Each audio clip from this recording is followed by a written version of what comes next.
Hey guys, today I'm going to be doing my April wrap-up. For the month of April, I read 9 books, and I did meet my challenge for reading a classic and a nonfiction. So I'm going to get the classics out of the way first. Ended up reading 3 classics, and I did finish the classic that I started in March, which was Pride and Prejudice. And I started reading that one on my Kindle, and it took me a very long time to read it. I cannot read classics on a Kindle. I don't even know why I try. It just takes forever. And so I ended up buying my own copy, and I got this copy with the rings. I don't know what edition it is. Macmillan Popular Classics. So, and I wanted the slice line ones. I'll put a picture right now.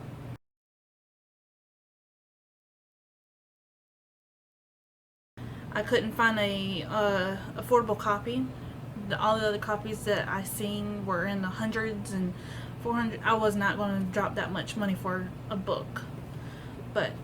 And then after I ended up getting this copy, I found an affordable copy of the cover I wanted. So, but I like this one. It's very purple,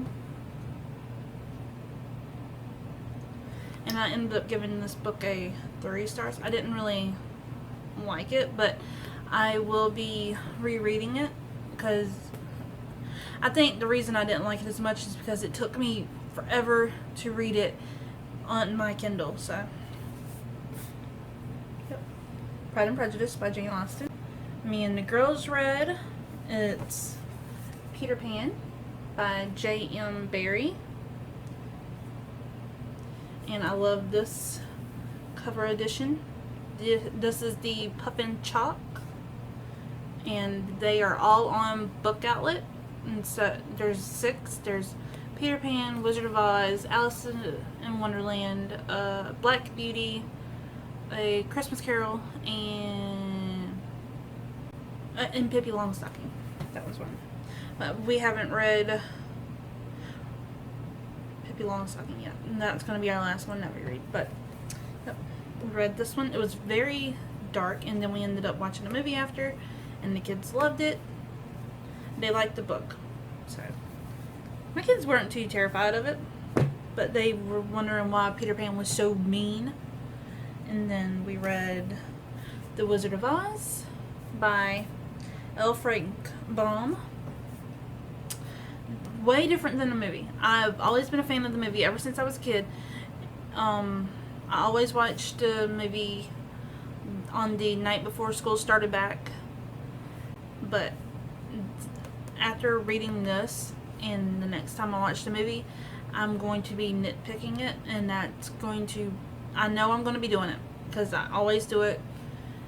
If I've grown up watching a movie, and then I find out later in life, like right now, that it was originally a book, and I read that book, I'm going to be upset.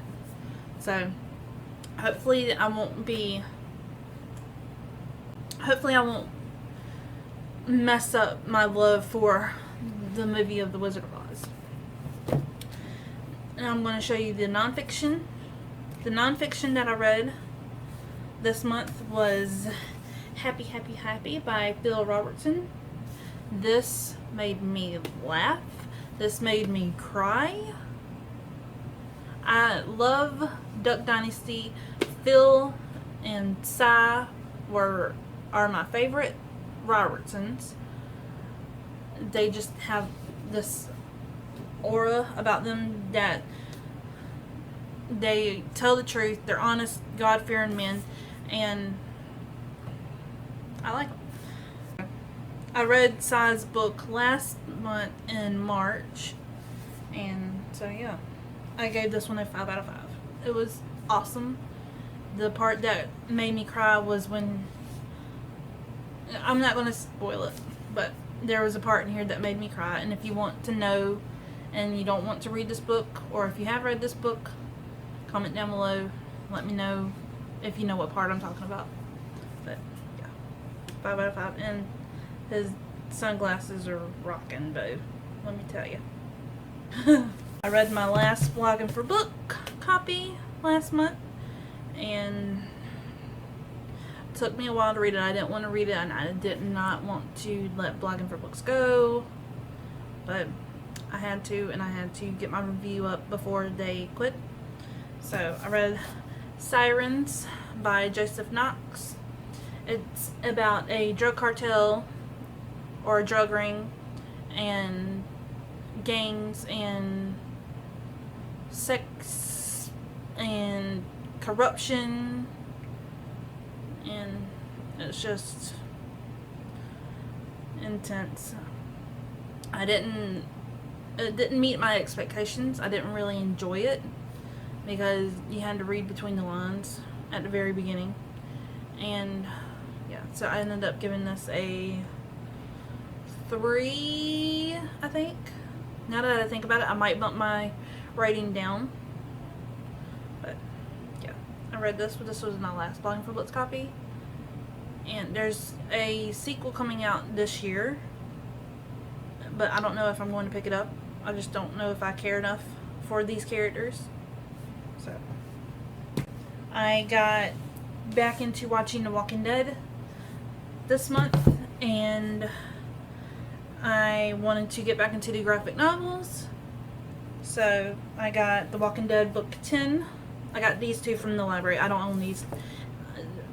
If I did, I would be hella rich. These are freaking expensive. But yeah, I got book 10.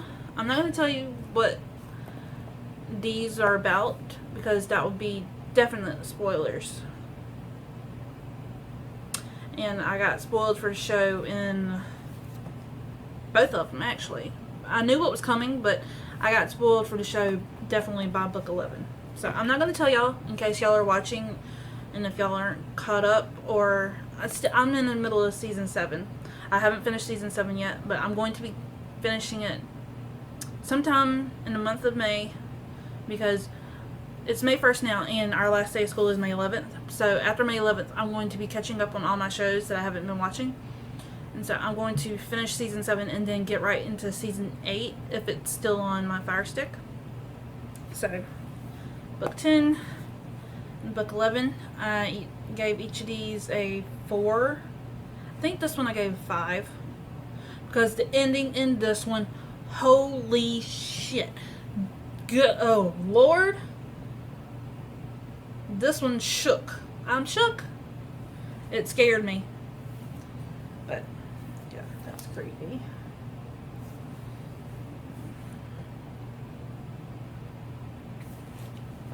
So I got 2 more books to show y'all. Next one I want to show you is my Tyndale review copy. Tyndale Publishing House has its own little review program. It's a Christian fiction, or not a Christian fiction, but a Christian book blogger review thing, majigger bobber.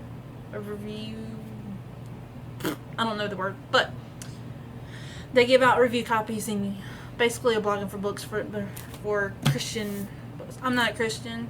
I am a Christian, but I don't believe, my faith is not strong. So, but I enjoyed this book. It's got spies and conspiracies and yeah. So it was the Kremlin Conspiracy, and it was awesome. It's split into parts. It's a 400-page book, and I read it in a couple days. It was that good. It takes place in Russia and in the U.S., and it involves a president's son-in-law and then a Marine turned Secret Service agent turned humbug. So if you want to find out why I call him a humbug, you gotta read it. It's good. It's quick and easy. It's told in parts. Like I said, some parts are very short and the chapters in it are very short. So once you meet these two men at the very beginning, they don't know each other, and then in the end they meet. And so, yeah. Gave it a 4 out of 5, I think. I'll put the links down to these books below, or I will put my review ratings for each book into the description below. So, and the last book I read was another classic. So, did I say I read 3 classics at the beginning of the month? I read 4 classics. But I had to read this one. It was Calling to Me. And I've been wanting to read it for a while because I never read it, but I've seen the movie a million times. And it was The Outsiders by S.E. Hinton. Loved the movie. Grew up watching it. Thanks, Dad. Every time I read a character's name, every time it mentioned dairy, I picture Patrick Swayze. Every time it mentioned soda pop, I saw Rob Lowe. Every time it mentioned Johnny, I saw Ralph Macchio. Every time 2-Bit, Emilio Estevez. Love this book. And this is the 50th anniversary edition. So it's got pictures from the set. See? It's got the nurse and Dally, Matt Dillon. It's got Rob Lowe. It's got a cast just chilling between scenes. And it's got Pony Boy and Johnny cutting each other's hair. And Matt Dillon. Woof. Woof. Yeah, buddy. I love Matt Dillon, man. He's, yep. So, every time I cried during Matt Dillon's scene. If you've never seen this movie or read this book, I will not spoil it for you. But if you have, did you cry? Did you cry during Johnny's scene? But I liked the book. I loved the book. Surprisingly, I love the book more than I love the movie. And I watched this movie my whole entire childhood. But I like how some of the scenes that we didn't get to see in the movie, they're in the book. I love Soda Pop's and Pony Boy's relationship. In the movie, it doesn't seem like they're that close, but in this, you can see that they are tight-knit brothers. And 2-Bit and his switchblade and Dally's background and Derry,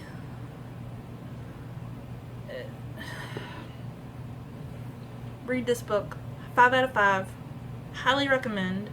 It's going on my favorite books of 2018, and I will be reading this every year for the rest of my life. It's a given. So that is it for my April wrap-up. Sorry I didn't do a March wrap-up. I was going to do a March wrap-up until I realized that most of the books that I read last month were for my kids' school, and they're at the library. So, yeah. But if you enjoyed this video, give it a thumbs up.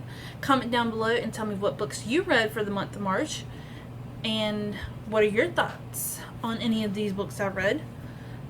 And, yeah, I'll see you on my next video. Bye.